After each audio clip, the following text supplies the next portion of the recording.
शुक्लांबरधरं विष्णुं शशिवर्णं चतुर्भुजं प्रसन्नवदनं ध्यायेत् सर्वविघ्नोपशान्तये। अगजाननपद्मार्कं गजाननमहर्निशम् अनेकदन्तं भक्तानां एकदन्तमुपास्महे।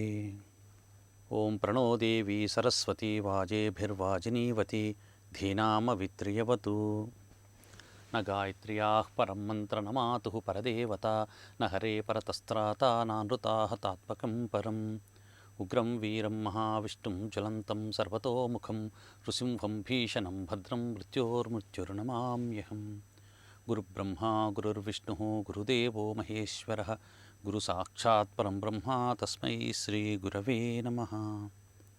व्यासाय विष्णुरूपाय व्यासरूपाय विष्णवे नमो वै ब्रह्मनिधये वासिष्ठाय नमो नमः। आपदामपहर्तारं दातारं सर्वसम्पदां लोकाभिरामं श्रीरामं भूयो भूयो नमाम्यहम्। हरिः ओं। मातृभ्यो नमः।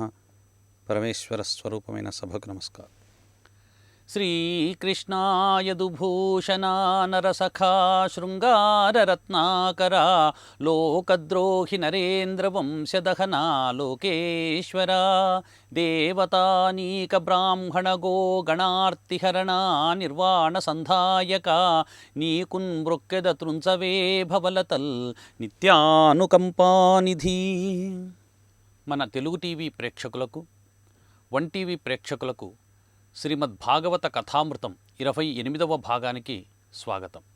పరీక్షిత్ మహారాజు ప్రాయోపవిష్టుడై గంగా తీరంలో నిర్జలంగా మాత్రమే ఆహారంగా తీసుకొని నిరాహారుడై శరీరాన్ని శుష్కింపచేసుకొని 7 దినముల లోపల ముక్తిని పొందేటువంటి మార్గాన్ని గురించి ఆలోచిస్తూ తన దగ్గరికి ముక్తి గురించి చెప్పడానికి వచ్చినటువంటి మహానుభావుడైనటువంటి శ్రీ సుఖమహర్షికి అర్ఘ్యపాద్యాదులు నర్చి ఆ సుఖమహర్షిని అడిగాడంట, స్వామి, నా యొక్క ఆయుః ప్రమాణము నేటి నుంచి 7 దినములు మాత్రమే ఉన్నది.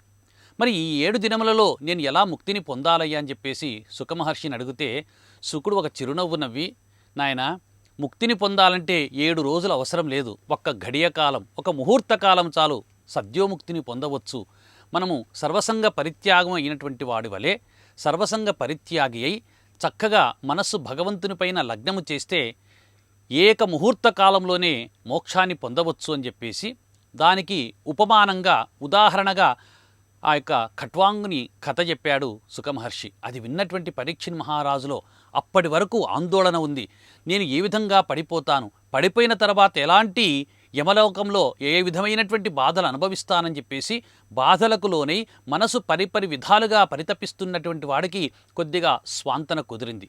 ఆ తర్వాత సద్యోముక్తి తర్వాత సుఖమహర్షి ఆయనకు మరొక్క మాట కూడా చెప్పాడు, నాయన, ఈ విధంగా సర్వసంగాన్ని పరిత్యజించడం అనేటువంటిది చేత కాకపోతే కొన్ని సందర్భములలో క్రమముక్తి అనేటువంటి మరొక మార్గము కూడా ఉన్నది. ఈ క్రమముక్తిలో యోగులు అనేటువంటి వారు క్రమంగా పాద అంగుష్టం అనేటువంటి దాన్ని కుడికాలు యొక్క బొటన వ్రేలిని గుదస్థానం వద్ద మూలాధార చక్రం వద్ద నాభిస్థానం నుంచి క్రింది వైపున గట్టిగా నొక్కిపట్టి ప్రాణవాయువుని అక్కడి నుంచి మూలాధార చక్రం నుంచి మణిపూరక చక్రము, అనాహత చక్రము, ఆజ్ఞాచక్రము, విశుద్ధి చక్రము ఈ విధంగా పైకి తీసుకుని వచ్చి 2 కళ్ళు, 2 ముక్కుపుటములు, 2 చెవులు, నోరు మూసుకొని కేవలం ఒక ఘడియ కాలం మాత్రము ఇంద్రియ వ్యాపారముల చేత ఉన్నటువంటి ఆ యొక్క సంబంధానంతా కూడా తొలగించి మౌని అయి ప్రశాంతంగా ఉండి మిగిలిన సమయంలో ఆ యొక్క ప్రాణవాయువును ఆజ్ఞాచక్రం నుంచి బ్రహ్మరంధ్రం వరకు తీసుకొని పోయి అక్కడి నుంచి వాయువును బయటికి తీసుకొని ప్రాణాలను బయటికి తీసి పరబ్రహ్మంలో లీనమైపోతారు. ఇది క్రమమైనటువంటి ముక్తి అని శుకుడు చెప్పాడు. మరి ఈ క్రమమైనటువంటి ముక్తి జరిగేటువంటి సందర్భంలో ఒకవేళ ఆ యోగి అనేటువంటి వాడు ప్రాణవాయువును ఆజ్ఞాచక్రం వరకు తీసుకుని వచ్చిన తర్వాత బ్రహ్మరంధ్రం నుండి పరబ్రహ్మంలోనికి లీనము కాలేకపోతే, ఒకవేళ ఇంద్రియముల యొక్క సంపర్కాన్ని తొలగించుకోలేకపోతే అప్పుడు అతడి యొక్క ప్రాణము సుషుమ్నా నాడి ద్వారా ముక్కుపుటంలో నుంచి బయటకు వచ్చేసి నేరుగా అగ్నిలోకాన్ని చేరుతుంది. మరి అగ్నిని చేరి అతడు పాప పుణ్యాలన్నింటినీ కూడా ప్రక్షాళన చేసుకొని పునీతుడవుతాడు. పునీతుడై అక్కడి నుంచి తన యొక్క ప్రయాణాన్ని మొదలుపెట్టి సూర్యగోళం మొదలుగా నక్షత్రగోళం వరకు ఉన్నటువంటి 7 ఆవరణలన్నింటినీ కూడా దాటుకొనిపోయి శ్రీ మహావిష్ణువు యొక్క అంశమైనటువంటి సింసుమా చక్రాన్ని ఆ లోకాన్ని చేరుకుంటాడు. ఆ సింసుమా లోకాన్ని చేరుకున్న తర్వాత వాడు అక్కడ ప్రశాంతంగా కల్పాంతకాలం ఉంటాడు. కల్పాంతకాలం ఉండి భగవంతుడైనటువంటి శ్రీ మహావిష్ణువు యొక్క గుణనామ సంకీర్తనలు చేసేటువంటి యోగుల యొక్క ఆ యొక్క కథలన్నీ కూడా వింటాడు. వారు కీర్తన చేస్తుంటాడు, వీడు వింటూ ఉంటాడు, పరమానందాన్ని అనుభవిస్తూ ఉంటాడు. ఆ విధంగా అనుభవించి కల్పాంతం వరకు ఉంటాడు. కల్పాంత కాలంలో శ్రీ మహావిష్ణువు యొక్క ముఖము నుంచి వెలువడినటువంటి భయంకరమైనటువంటి అగ్ని జ్వాలలలో ఈ విశ్వమంతా కూడా మాడి మసైపోతుంది. ఆ విధమైనటువంటి అగ్ని దాహానికి వాడు తట్టుకోలేక సింసుమా చక్రం నుంచి నేరుగా పరమపదాన్ని పొందుతాడు. ఒక్కసారిగా వాడు పరమపదాన్ని బ్రహ్మానందాన్ని పొందాడో అక్కడి నుంచి వాడు తిరిగి రాడు. ఈ విధంగా బ్రహ్మలోకాన్ని చేరినటువంటి వాడై ఆ జీవుడు భూలోకంలో ఎవరెవరైతే ఏ విధమైనటువంటి కృత్యములను ఆచరిస్తూ భగవంతుని యొక్క నామానికి విముఖులై భగవన్నామము ఉచ్చరించకుండా వారు ఏ విధమైనటువంటి కష్టాలు పడుతున్నారో యమసదనంలో వాటినన్నింటినీ కూడా వాడు అక్కడి నుంచే గమనిస్తాడు. గమనించి అప్పుడు అనుకుంటాడంట, అరే రే వీడు విష్ణునామ సంకీర్తన చేసి ఉంటే నాలాగా ఈ విధంగా పరమమైనటువంటి పరమపదములో సుఖాలు అనుభవించేటువంటి వాడే, మరి వాడికి నేను చెప్పుదామా అంటే నేను చెప్పినా వాడు వినలేనటువంటి స్థితిలో ఉన్నాడు. నా యొక్క వాక్కు వానికి వినిపించదు. భగవంతుడే వాని యొక్క బుద్ధిని మార్చాలని చెప్పేసి ఎన్నో రకాలుగా వాడు అనుకుంటాడు. అందరినీ ఆ యొక్క లోకంలో నుంచి క్రిందికి చూస్తూ ఉంటాడు. ఆ విధంగా వాడు కల్పాంతం వరకు అక్కడనే ఉండి పరబ్రహ్మంలో లీనమైపోయి పరబ్రహ్మం వద్దనే సుఖాలన్నీ కూడా అనుభవిస్తూ పరమ వైష్ణవ భక్తులు పరమ యోగులు భగవంతుని యొక్క కీర్తనలు ఆలపిస్తూ ఉంటే ప్రశాంతంగా భగవంతునిలో లీనమై మనస్సును భగవంతుని యొక్క హృదయ కుహరములో ఉన్నటువంటి ఆ యొక్క పాద పద్మములను తన యొక్క మనస్సులో ఉంచుకొని పరమానందాన్ని అనుభవిస్తూ ఉంటాడు. అందుకే ఒక మాట చెప్తారు, రక్షకులు లేని వారల రక్షించదమనుచు చక్రి రాజై ఉండన్ రక్షింపమనుచు నొక్కనరు నక్షము ప్రార్థింపగనేల ఆత్మజ్ఞులకున్. భగవంతుడైనటువంటి శ్రీహరి ఈ లోకంలో ప్రతివాణ్ణి కూడా నేను రక్షిస్తాను అని చెప్పేసి ముందుకొచ్చాడు. ప్రతివాడు ఎవరైనా సరే కష్టంలో ఉన్నాడు, వాడిని నేను రక్షిస్తానని చెప్పేసి భగవంతుడు ఎన్నో రకములైనటువంటి ఉదాహరణలతో మనకు చూపిస్తూ ఉంటే మనం భగవంతుని తప్ప అన్యులైనటువంటి లుబ్ధులైనటువంటి లుప్తమైనటువంటి హృదయము కలిగినటువంటి కర్కశమైనటువంటి హృదయము కలిగినటువంటి అల్పులైనటువంటి మానవులను ఆశ్రయిస్తున్నారు. అవురా ఈ లోకములో ఉన్నటువంటి వాళ్ళు ఎంత పిచ్చివాళ్ళు అని చెప్పేసి అనుకుంటారంట. కానీ జ్ఞాని అయినటువంటి వాడు ఎప్పుడు కూడా తనకు కష్టము కలిగితే ఏ నరుని యొక్క కాళ్ళు పట్టుకోడు, ఏ నరుని యొక్క ఇంటికి పోడు. వాడు కేవలము భగవంతుని యొక్క మందిరంలో కూర్చుంటాడు, ఒక దేవాలయానికి వెళతాడు, ప్రశాంతమైనటువంటి ప్రదేశంలో కూర్చొని శ్రీ మహావిష్ణువు యొక్క దివ్యమైనటువంటి నామ సంకీర్తన చేస్తాడు. వాడు ఆ విధంగా నామ సంకీర్తన చేస్తూ చేస్తూ చేస్తూ తన పాపాన్ని పోకార్చుకొని భగవంతుని యొక్క దివ్యమైనటువంటి మూర్తిని ప్రాదేశమాత్రంగా హృదయ శరీరములో ఏర్పాటు చేసుకొని ఆయనని ఇక్కడ దర్శనము చేస్తూ ఉన్నటువంటి కారణం చేత వాడు పరమానందాన్ని అనుభవించి ఆ భగవంతుడు వాని యొక్క హృదయములో చేరి వాని శరీరమంతా భగవద్వ్యాపితమైపోతాడు. ఆ విధంగా వ్యాపితమైనటువంటి వాడు సాక్షాత్తు శ్రీమన్నారాయణ స్వరూపం కృష్ణస్వరూపంగా ఉండి వాడి యొక్క కష్టాలన్నింటినీ ఆ భగవంతుడే సునాయాసంగా తొలగించి వాడికి ఆనందాన్ని కలగజేస్తాడు. ఆ విధంగా భగవంతుడైనటువంటి గోవిందుడు మన యొక్క కష్టాలు తీర్చడానికి సిద్ధంగా ఉంటే ఈ లోకంలో ప్రతి ఒక్కరు కూడా అల్పులైనటువంటి మానవుల ఇంట్లోకి వెళుతున్నారయ్యా, ఇది జ్ఞాని అయినటువంటి వాడు చేసేటువంటి పని కాదు అని చెప్పేసి సాక్షాత్తుగా సుకుడే పరీక్షణ్ మహారాజుకు ముక్తి యొక్క మార్గం గురించి చెబుతున్నాడు. ఇంత చెప్పినప్పటికీ కూడా ఆయన యొక్క మనస్సు సంతోషానికి రాలేదు. అప్పటి వరకు కూడా ముక్తి పట్ల అతనికి నమ్మకం కుదరలేదు. ఇంకా పరీక్షణ్ మహారాజుకు వాడు చిన్నప్పటి నుంచి తల్లి గర్భములో ఉన్నప్పటి నుంచి కూడా శ్రీ మహావిష్ణువునే సేవించాడు. చిన్నతనంలో శ్రీ మహావిష్ణువునే నిరంతరం ధ్యానిస్తూ ఉండేటువంటి వాడు ఇప్పుడు శ్రీ మహావిష్ణువునే ధ్యానిస్తూ ఉన్నాడు. అయినప్పటికీ కూడా బుద్ధి కుదురుకోలేదు. ఎందుకంటే చావు సమీపంలో ఉంది. చావు సమీపంలో ఉందన్నటువంటి విషయం తెలిసింది కాబట్టి వీడు బాధపడుతూ ఉన్నాడు. ఈ యొక్క దుర్మరణం నుంచి నన్ను రక్షించేటువంటి వారు ఎవరా అని చెప్పేసి మనసులో పరిపరి విధాలుగా ఆలోచిస్తూ ఉన్నాడు. అప్పుడు సుఖమహర్షి ఒక్క మాట చెప్పాడు, నాయనా పరీక్షణ్ మహారాజా నీ మనసు ఇంకా కుదుట పడలేదు. కుదుట పడడానికి నేను ఒక గొప్ప విషయాన్ని చెప్తాను, జాగ్రత్తగా విను అని చెప్పేసి ఆ భగవంతుడైనటువంటి శ్రీమన్నారాయణ యొక్క దివ్యమైనటువంటి విరాట్ స్వరూపం నుంచే అందరూ దేవతలు ఉద్భవించారు, అన్ని లోకాలు ఉద్భవించాయి, పంచమహాభూతములు ఉద్భవించాయి. మనస్సు మహత్తత్వము అహంకారం ఇవన్నీ కూడా ఆ భగవంతుని యొక్క స్వరూపం నుంచే విచ్చేశాయి. ఇన్ని లోకాలను సృష్టి చేసినటువంటి బ్రహ్మదేవుడు కూడా ఆ విరాట్ పురుషుని యొక్క నాభి కమలము నుంచి పుట్టినటువంటి ఆ కమలములో ఆ యొక్క బ్రహ్మదేవుడు పుట్టి ఈ సృష్టి కార్యమంతా కూడా చేస్తూ ఉన్నాడు. చేయడమే కాదు, ఆ పుట్టినటువంటి బ్రహ్మదేవుడు ఒకానొక సందర్భంలో తను విరచించినటువంటి వేదాన్ని, ఋగ్వేదము, యజుర్వేదము, సామవేదము, అథర్వణ వేదం, తన ముఖతః వచ్చినటువంటి వేదాన్ని ముమ్మారు పరిశీలనగా ధర్మంగా నిదానంగా అంత చక్కగా తిరగదిప్పి వేదాలనన్నింటినీ కూడా ఆయన పరీక్ష చేశారు. ఎందుకు ఆ విధంగా పరీక్షించారంటే, వేదాలనన్నింటినీ పరిశీలించిన తర్వాత భగవంతుడి యొక్క వాసుదేవుని యొక్క మార్గము, భగవంతుడైనటువంటి వాసుదేవుని యొక్క లోకాన్ని చేరుకునేటువంటి మార్గం ఏదైనా ఉందా అని చెప్పేసి పరిపరి విధాలుగా ధర్మంగా ఆలోచిస్తే ఆయనకు ఒక్క మాట తెలిసిందంట. ఈ సంసారములో ఉన్నటువంటి మానవులు భగవంతుని చేరుకోవడానికి ఎన్నో మార్గాలు ఉంటాయి.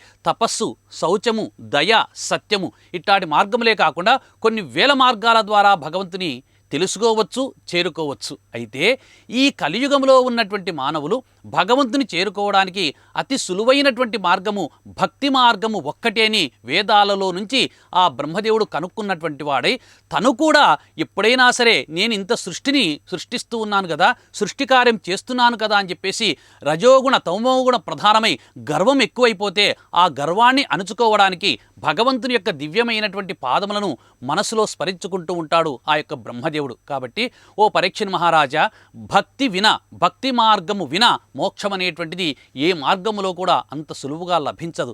భగవంతుని చేరుకోవడానికి అది ఒక్కటే దివ్యమైనటువంటి మార్గము, నీవు భక్తి మార్గములోకి రావయ్యా అని చెప్పేసి శుకుడు పరీక్షిత్తుకు చెబుతున్నాడు. పరీక్షిత్ అన్ని శ్రద్ధగా వింటున్నాడు. వింటూ ఉంటే అతని మనసులో సంశయాన్ని తొలగించేందుకు కూడా ఆయన మరొక్క మాట చెప్పారు. ఈ లోకంలో కోటాను కోట్ల మంది దేవతలు ఉన్నారు, ఎంతోమంది దేవతలు ఉన్నారు. ఎంతోమంది దేవతలు ఉన్నప్పటికీ కూడా ఒక్కొక్క దేవుణ్ణి మనం ఆశ్రయించినటువంటి కారణం చేత ఒక్కొక్క సుఖాన్ని పొందుతూ ఉంటాం. మరి అందరి దేవతలు అన్ని రకాల సుఖాలను తీరుస్తూ ఉంటే, ఒక్కొక్కరు ఒక్కొక్క సుఖాన్ని తీరుస్తూ ఉంటే, అన్ని సుఖాలను తీర్చగలిగేటువంటి పరమాత్ముడు మాత్రము ఒక్కడే. ఎందుకయ్యా అంటే వీరందరూ కూడా ఆయన సృష్టిలో ఉన్నటువంటి వారే. ఆయన యొక్క కనుల యొక్క కారుణ్య దృష్టితో వీళ్ళందరూ కూడా ఉద్భవించారయ్యా అని చెప్పేసి వారి యొక్క చేతన స్వభావాన్నంతా కూడా చెబుతున్నాడు. ఒకవేళ మనకు బాహుబలం కావాలి అంటే ఇంద్రుని జపించాలి. సంతానం కోరేటువంటి వాడు ప్రజాపతులను సేవిస్తాడు. భూమి ఆకాశాలను సేవించేటువంటి వాడికి రాజ్యాధికారం అనేటువంటిది వస్తుంది. కీర్తిని కోరేటువంటి వాడు శ్రీ మహావిష్ణువును సేవించాలి. ఐశ్వర్యం కోరేటువంటి వాడు పరమేష్ఠిని పూజించాలి. అంతేకాదు లక్ష్మి, డబ్బు దండిగా కావాలంటే దుర్గోపాసన చేయాలి. సంతానాన్ని కోరేటువంటి వాడు పితృదేవతలను ఆశ్రయించాలి. అందాన్ని కోరుకునేటువంటి వాడు గంధర్వులను సేవించాలి. ఈ విధంగా ఒక్కొక్కరిని సేవిస్తే ఒక్కొక్క రకమైనటువంటి ఫలితాన్ని మనము పొందవచ్చు అని చెప్పేసి ఆ పరీక్షణ్ మహారాజుకు సుఖమహర్షి చెప్తున్నాడు. చెప్తుంటే ఆయన అన్నీ కూడా వింటూ ఉన్నారు.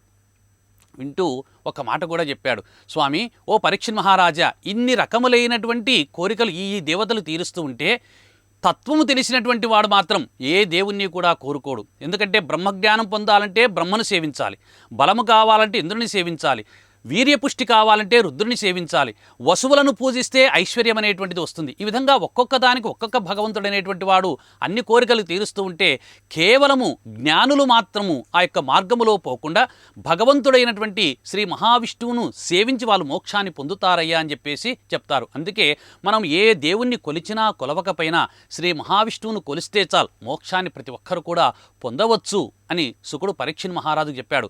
అమరేంద్రాదుల కొల్సు భంగి జనుడాయబ్జాక్షు సేవింపగా విమల జ్ఞాన విరక్తి ముక్తులదవును వెయ్యేల భూనాథ తత్కమలాధీసు కథాసుధారస కల్లోల మాయువు కథాకర్ణయుగళీ పర్వంబు కాకుండునే.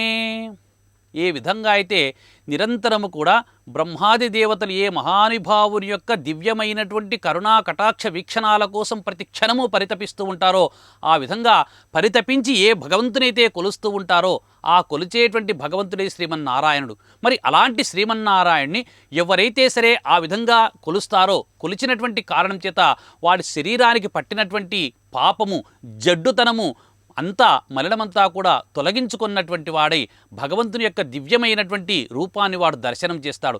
దర్శనము చేయడమే కాకుండా ఆ భగవంతుని యొక్క కథలు వింటూ ఉంటే వాడు ప్రశాంతమైనటువంటి వాతావరణంలో అతి త్వరగా మోక్షాన్ని పొందుతాడయ్యా అని చెప్పేసి సుఖమహర్షి చెప్తాడు.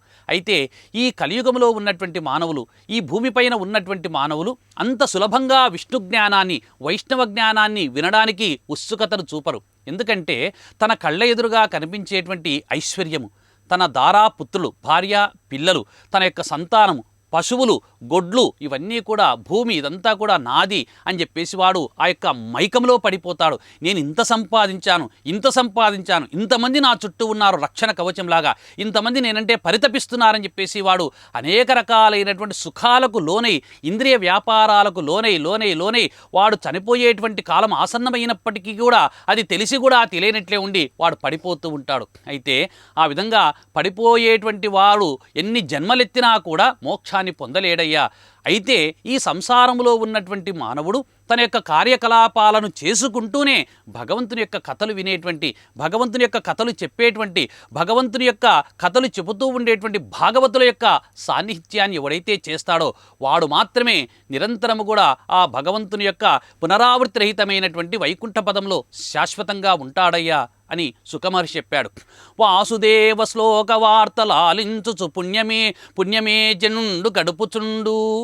నిరంతరము కూడా ఆ వాసుదేవుడైనటువంటి శ్రీమన్నారాయణుని పొగిడేటువంటి కథలు, అతని యొక్క గుణ విశేషాలు, అతని యొక్క గొప్పతనాన్ని గుర్చేటువంటి కథలు, భజనలు, కీర్తనలు, పురాణములు ఎవరైతే సుస్పష్టంగా ఎవరైతే చెబుతూ ఉంటారో, ఆ విధంగా పలుకుతూ ఉంటారో, భజనలు చేస్తూ ఉంటారో, ఆ విధమైనటువంటివన్నీ కూడా తన చెవులతో ప్రశాంతంగా వింటూ ఉంటాడో. వాసుదేవ శ్లోక వార్తలాలించుచు జనుడు కాలంబు ఏ పుణ్యంబు గడుపుచుండు. వాని ఆయువు దక్క అన్యుల ఆయువు ఉదయాస్తమయముల ఉగ్రవకరుడు కొనిపోవుచుండును. ఎవడైతే భగవంతుని యొక్క దివ్యమైనటువంటి నామగుణ సంకీర్తనలు వింటూ ఉంటాడో అతన్ని యమధర్మరాజు పట్టించుకోడు. వాని ఆయువు ఎంతకాలం ఉంటుందో అంతకాలము కంటే ఎక్కువ కాలం కూడా వాడు బతికేటట్లుగా ఆ భగవంతుని యొక్క అనుగ్రహం వల్ల యమధర్మరాజు వాని ప్రాణాలు తీసేందుకు కూడా ముందుకు రాడు. అయితే అతని ఆయువు దక్క అన్యుల ఆయువు ఉదయాస్తమయముల ఉగ్రకరుడు కొనిపోవు. ఉదయము సాయంకాలం, దినయామిన్యవు సాయం ప్రాతః అని చెప్పనంటారు. మానవుడు పుట్టినది మొదలుగా వాడి యొక్క ఆయుః ప్రమాణము 100 సంవత్సరములు ఉంది అనుకుంటే, వాడు పుట్టినప్పటి నుంచి వాడి యొక్క ఆయుః ప్రమాణం అయ్యో నేను 100 సంవత్సరాల తర్వాత పడిపోతాననేటువంటి భ్రాంతిలోనే ఉంటాడు. కానీ ఈ 100 సంవత్సరాల్లో ఒక్కొక్క రోజే తగ్గిపోతుంది. అయ్యో ఆయువు తగ్గిపోతుంది, ఆయువు తగ్గిపోతూ ఉన్నటువంటి ఈ యొక్క కాలంలో నా విలువైనటువంటి జీవితాన్ని వృధా చేసుకుంటూ ఉన్నానే, భగవంతుని పట్ల మనసు లగ్నం చేయలేకపోతున్నానని చెప్పేసి ఎవడు కూడా ఆలోచించాడంట. ఆలోచించలేదు కదా అని చెప్పేసి సూర్యుడు ఊరికే ఉండడు. వాడికి రోజు రోజుకు దినక్షయం చేస్తూ ఆయుక్షీణం చేస్తూ దగ్గరికి వాడి ప్రాణం పోయేటువంటి సమయం ఆసన్నమవుతుంది. ఆ విధంగా ఉదయాస్తమయముల ఉగ్రకరుడు కొనిపోవు.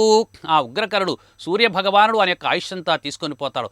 ఆ తర్వాత ఏమైపోతుంది, వాడు యమసదనానికి వెళతాడు. యమసదనానికి వెళ్ళి దండధర కింకరులు వచ్చి ప్రాణములు కొనిపోవా. అప్పుడు వాడు ఏం చేస్తాడయ్యా అంటే దండధరలు వచ్చేటువంటి సమయం ఆసన్నమవుతుంది.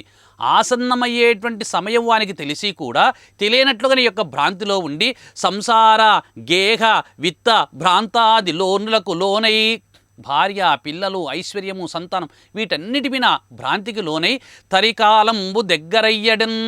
పోయేటువంటి కాలం దగ్గర వచ్చినప్పటికీ కూడా వాడు తెలియనట్లే ఉండి దండధర కింకరులు వచ్చి కొనిపోవా.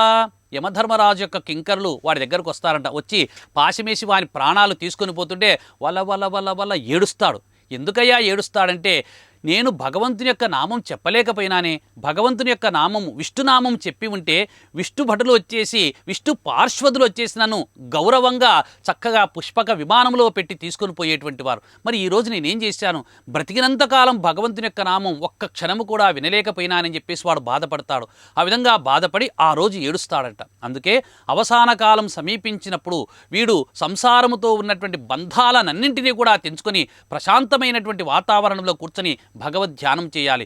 నిరాహారిగా ఉండాలి, ఆహారం తీసుకోకూడదు. కేవలం జలాన్ని మాత్రమే ఆహారంగా తీసుకుంటూ గాలిని పీల్చుకుంటూ ఉచ్ఛ్వాస నిశ్వాసాలను కూడా కట్టడి చేసి పరిమిత సంఖ్యలో పరిమిత మాత్రముగానే ఆ యొక్క వాయువును తీసుకుంటూ వాడు జీవనం గడుపుతూ భగవన్నామాన్ని స్మరణ చేస్తే వాడు వెంటనే భగవంతుని యొక్క దివ్యమైనటువంటి కారుణ్యానికి పాత్రుడై మోక్షానికి అర్హుడవుతాడు.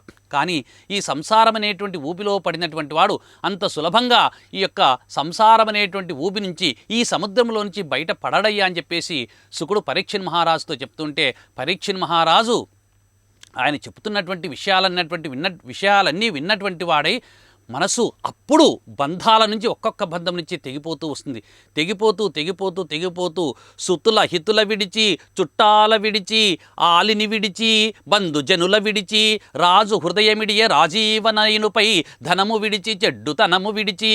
అప్పటికి కలతగా ఎంతో ఆందోళనగా ఉన్నటువంటి పరీక్షిత్ మహారాజు గారి యొక్క హృదయము వెంటనే అన్ని బంధాలన్నింటినీ తెంచుకున్నాడు. భార్య, పిల్లలు, మొత్తం సర్వస్వము, రాజ్య లక్ష్మిని కూడా, ధనం పైన కూడా, ఐశ్వర్యం పైన కూడా మనసు వికలము చెందినటువంటి వాడై, ఇవన్నీ నాకు లౌకికమైనటువంటివి, వీటితో పని లేదని చెప్పేసి ఆలోచించినటువంటి వాడై భగవంతుని పైన మనసు లగ్నం చేసి, ఓ సుఖమహర్షి, మీరు చేసినటువంటి జ్ఞాన బోధ వల్ల నాకు మాధవుని యొక్క కథలు వినాలనేటువంటి జ్ఞానము కలిగింది కాబట్టి వెంటనే నాకు ఆ విధమైనటువంటి మాధవుని కథలు వినిపింపచేసి నన్ను కృతార్థుని చేయవయ్యా అని చెప్పేసి సుఖమహర్షి యొక్క పాదాలు పట్టుకొని వేడుకుంటే, అప్పుడు సుఖమహర్షి పరీక్షిత్ మహారాజులో ఉన్నటువంటి ఆర్తిని గమనించినటువంటి వాడై భగవంతుని యొక్క కథలు చెప్పడానికి ఉద్యుక్తుడైనాడు.